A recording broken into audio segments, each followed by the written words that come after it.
ब्रह्मदेवानां शुक्लांबरधरं विष्णुं शशिवर्णं चतुर्भुजं प्रसन्नवदनं ध्यायेत् सर्वविघ्नोपशान्तये।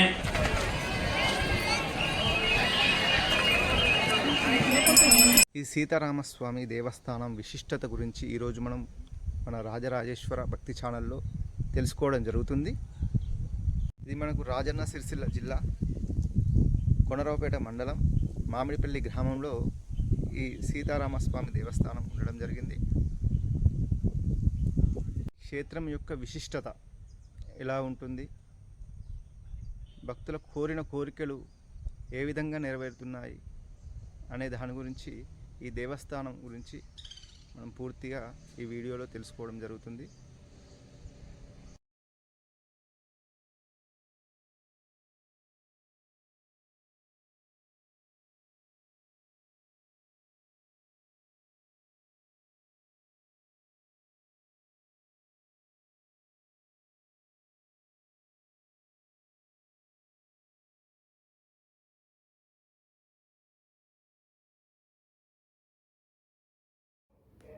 నమస్కారం. మనం ఇప్పుడు రాజన్న సిరిసిల్ల జిల్లాలోని కొనరావుపేట మండలం మామిడిపల్లి క్షేత్రం యొక్క అద్భుతమైన చరిత్రను తెలుసుకుందాం. ఈ ఆలయం ఒక దేవాలయమే కాకుండా ఇది ఎన్నో తరాల భక్తికి పురాణ గాథకు నెలవుగా పేర్కొంది. పూర్వకాలంలో ఈ ప్రాంతాన్ని మహామునిపల్లి అని పిలిచేవారు. అంటే గొప్ప మునులు తపస్సులు చేసుకున్న పల్లె. ఆ పేరు కాలక్రమేణా మామిడిపల్లిగా మారింది. అనాదిగా ఈ ప్రాంతం మునులకు, ఋషులకు తపస్సుకు అనుకూలమైన ప్రాంతంగా వాతావరణాన్ని కల్పించింది. స్థల పురాణ ప్రకారంగా త్రేతాయుగంలో శ్రీరామచంద్రుడు తన అరణ్యవాస సమయంలో ఈ ప్రాంతాన్ని సందర్శించినట్లు, అక్కడి ప్రకృతి సౌందర్యానికి ముగ్ధులై కొంతకాలం ఇక్కడే గడిపినట్టు చెబుతుంటారు. ఆ పవిత్ర పాద స్పర్శతో ఈ భూమి మరింత పునీతమైంది. అయితే రాముని పాదస్పర్శతో పవిత్రమైన ఈ ప్రదేశంలో తర్వాత కాలంలో భక్తులు లేదా రాజులు స్వామివారి ఆలయాన్ని నిర్మించారు.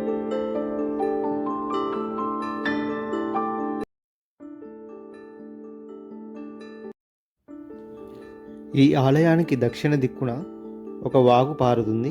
ఇది క్షేత్రానికి పవిత్రతను జోడించిందని చెబుతుంటారు. పూర్వకాలంలో భక్తులు మాఘమాసంలో ఈ వాగులో పుణ్య స్నానాలు ఆచరించి అనంతరం స్వామివారిని దర్శించుకునే సాంప్రదాయం ఉండేది. పవిత్రమైన జలాలలో స్నానం చేసి దైవ దర్శనం చేసుకోవడం ఇక్కడి ప్రత్యేకత.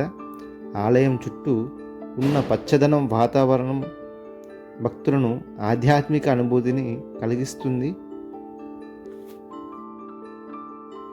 మామిడిపల్లి శ్రీ సీతారామస్వామి భక్తుల కోరికలు తీర్చే దైవంగా ప్రసిద్ధి చెందారు. ఇక్కడి స్వామిని దర్శించుకుంటే కష్టాలు తొలగుతాయని, కార్యాలు సిద్ధిస్తాయని భక్తుల ప్రగాఢ విశ్వాసం. ముఖ్యంగా సంతానం లేని వారికి, వివాహం కాని వారికి, ఆర్థిక సమస్యలతో ఇబ్బంది పడుతున్న వారికి అతి శీఘ్రంగా 41 రోజుల్లో ఇక్కడ సమస్యలు పరిష్కారం జరుగుతున్నాయని ప్రజల ప్రగాఢ విశ్వాసంగా ఉంది. ఇక్కడ ప్రతి సంవత్సరం మాఘ అమావాస్య రోజు జాతర జరుగుతుంటుంది. ఎక్కడెక్కడ నుంచో భక్తులు వచ్చి స్వామివారిని దర్శించుకోవడం జరుగుతుంది. ముఖ్యంగా ఈ క్షేత్రంలో శ్రీ రామనవమి రోజు స్వామివారి కళ్యాణం అంగరంగ వైభవంగా జరుగుతుంది. కొన్ని వేల మంది భక్తులు ఈ కళ్యాణానికి చూడడానికి వచ్చి స్వామివారికి తలంబ్రాలు అందచేయడం ఇక్కడ ఆనవాయితీ. స్వామివారు కొండపై నుంచి వెళ్ళి కళ్యాణానికి కిందికి వచ్చి 9 రోజుల పాటు కిందే ఉండి చైత్ర పౌర్ణమి రోజు వరకు 9 రోజుల పాటు కింద దేవాలయంలో నుండి పూజలు అందుకొని బ్రహ్మోత్సవాల్లో పాల్గొని చైత్ర పౌర్ణమి రోజు ఊరేగింపుతో మళ్ళీ కొండపైకి వెళ్ళడం ఆనవాయితీగా ఇక్కడ జరుగుతుంది. ఈ క్షేత్రంలో స్వామివారికి పల్లకి సేవ, రథోత్సవం వంటి కార్యక్రమాలతో కూడిన బ్రహ్మోత్సవాలు కూడా వైభవంగా జరుగుతుంటాయి. ఈ ఉత్సవాలు మరియు విశిష్టతల కారణంగా మామిడిపల్లి క్షేత్రం రాజన్న సిరిసిల్ల జిల్లాలోని ప్రముఖ పుణ్యక్షేత్రాలలో ఒకటిగా వెలుగొందుతుంది.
ఏకదంతముపాస్మహే గురు బ్రహ్మ గురు విష్ణు గురు దేవో మహేశ్వర గురు సాక్షాత్ పరబ్రహ్మం తస్మై శ్రీ గురవే నమః.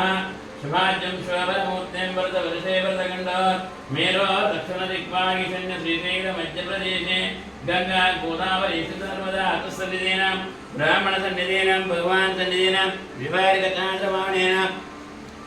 చాంద్రవాణేన విశ్వాసనామ సంవత్సరే కార్తీక మాసే దక్షిణాయనే శిశిరద్వేంద్రవాసరశుభయోగాన్ ఏమన్ ద్రవదిష్ట. జై శ్రీమన్నారాయణ. రామాయ రామభద్రాయ రఘునాథాయ నాథాయ సీతాయ పతిహే నమః. శ్రీ సీతారామచంద్ర దేవతాభ్యో నమః. ప్రాచీన కాలంలో ఈ ప్రాంతాన్నంతా కూడా రాజరాజ నరేంద్రుడు పరిపాలిస్తున్న సమయంలో ఈ కొండపైన ఒక మహాముని అని ఈ గుహ కింద తపస్సు చేయడం జరిగింది.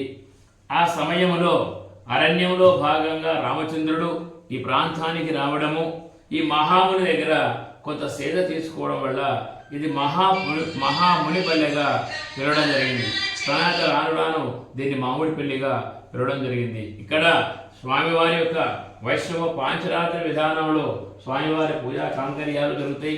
స్వామివారి యొక్క నామస్వరూపానికి ఇక్కడ పూజ చేయడం జరుగుతుంది. దీనికి రెండు విశేషమైన ఉత్సవాలు ఉన్నాయి. ఒకటి మాఘమ పుణ్యస్థాన దర్శనం. ఈ పరివారిక ప్రజలందరూ కూడా సంవత్సరంలో ఒకసారి ఆ ముందుగా ఉన్న నదిలో స్నానం చేసి భగవంతుని దర్శించుకుంటే సంవత్సర కాలమంతా కూడా చక్కటి పంటలతో ఆయురారోగ్యంతో ఉండని అభోగమైన ఒక నమ్మకం, వాళ్ళకు ఒక విశ్వాసం, అలాంటి ఒకటి భగవంతుని అనుగ్రహం కూడా ఉంటుంది. కాబట్టి అదొక జాతర. అదే మాదిరిగా స్వామివారికి శ్రీ భద్రాచలం రామచంద్ర స్వామి దేవాలయంలో ఏ విధంగా అయితే బ్రహ్మోత్సవ ఉత్సవాలు నిర్మిస్తారో అదేవిధంగా నవామికం అంటే 9 రోజులు కూడా మా స్వామివారికి ఈ యొక్క ఉత్సవాలు నిర్వహించడం జరుగుతుంది. నవమితో ప్రారంభమై పౌర్ణమితోని పరిపూర్ణమవుతుంది. ఇక్కడ స్వామివారి యొక్క బ్రహ్మోత్సవ సమయంలో అఖండ జనానికి కూడా ఉచిత అన్నదానం చేయడం జరుగుతుంది. ఈ దేవాలయాన్ని శ్రీ రాజరాజేశ్వర స్వామి దేవాలయం వారు దత్తత తీసుకొని ఈ దేవాలయాన్ని దినదినంగా అభివృద్ధి చేయడం జరుగుతుంది. ఈ దేవాలయానికి 4-5 జిల్లాల నుంచి కూడా ప్రజలు అధిక సంఖ్యలో వచ్చి పాల్గొనడం జరుగుతుంది. ముఖ్య విశేషం ఏంటంటే స్వామివారిని దర్శించుకుంటే కళ్యాణ యోగ్యత, సంతాన యోగ్యత సంపూర్ణంగా భగవంతుని అనుగ్రహంతో ఉంటుంది. కాబట్టి ప్రతి ఒక్కరు కూడా ఇక్కడ కళ్యాణం చేసుకున్న ప్రతి ఒక్కరు కూడా స్వామివారికి వారి యొక్క పిల్లల కేశఖండన ముక్కును కూడా చెల్లిస్తారు. ముఖ్యంగా స్వామివారి అనుగ్రహం ఏంటంటే కళ్యాణం, సంతానం కొరకు ఈ స్వామివారి సంపూర్ణ అనుగ్రహం ఉంటుంది. జై శ్రీమన్నారాయణ.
ఎవరైతే స్వామివారిని దర్శించుకున్నాక వివాహం కుదిరిన వారికి మొదటగా ఈ క్షేత్రంలో మొదటి శుభలేఖ స్వామివారికి అందజేయడం ఇక్కడి ఆనవాయితీగా వస్తుంది.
ఈ ఆలయ ప్రాంగణంలో ఉండే బావిలో నీళ్లు తాగడం వల్ల సకల రోగాలు నివృత్తి అవుతాయని ప్రజల యొక్క ప్రగాఢ విశ్వాసం.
ఈ ఆలయానికి దక్షిణ దిశలో పారే వాగు ఈ ప్రాంతానికి జీవం పోస్తుంది.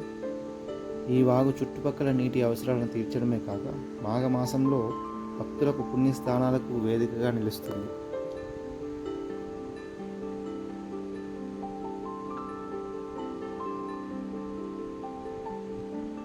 ఈ క్షేత్రంలోనే ఈ వాగు అవతల వైపు శ్రీ రామలింగేశ్వర స్వామి ఆలయం వెలిసింది. ఈ స్వయంభు ఇక్కడికి వచ్చే భక్తులు తప్పకుండా ఈ క్షేత్రాన్ని దర్శించుకొని ఈ రామలింగేశ్వర స్వామి కృపా కటాక్షాలు పొందుతుంటారు.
అందరికీ నమస్కారం అండి. స్వయంభూ దేవస్థానం, రామలింగేశ్వర దేవస్థానం స్వయంభూ వెలిసింది. ఇలాంటి కోరికలున్న నెరవేర్చే దైవం పురాతనమైనది, బ్రహ్మసూత్రం కలిగిన గ్రహానికి ఏంటంటే ఎన్నో జన్మల పుణ్యం ఉంటే కానీ అలాంటి దర్శనం కాదు. అలాంటి దర్శనం కోసం రావాలి ప్రతి ఒక్కరూ భక్తిని కృపగా శివుని యొక్క కృప పొందాలని చూస్తున్నాము. అందరు తప్పకుండా రావాలి. ఎలాంటి కోరికలు ఉన్నా కానీ నెరవేర్చే దైవం శివయ్య స్వయంభూ రామలింగేశ్వర స్వామి. ఈ స్వయంభూ కాబట్టి శ్వేతనామాముడి తిరుగుతుంది, ఇక పాముడి ఉంటే చేస్తూ ఉంటాయి. అనుకున్న కోరికలు నెరవేరుతాయి. జనాలు కూడా ఇబ్బంది పెట్టాయి. ఎన్ని విధాలైనా కానీ చూసుకునే పద్ధతి ప్రకారం బాగుంటుంది. భగవంతుని దేవాలు మాత్రం అనుకున్న కోరిక మాత్రం నెరవేరుతాయి భక్తులు.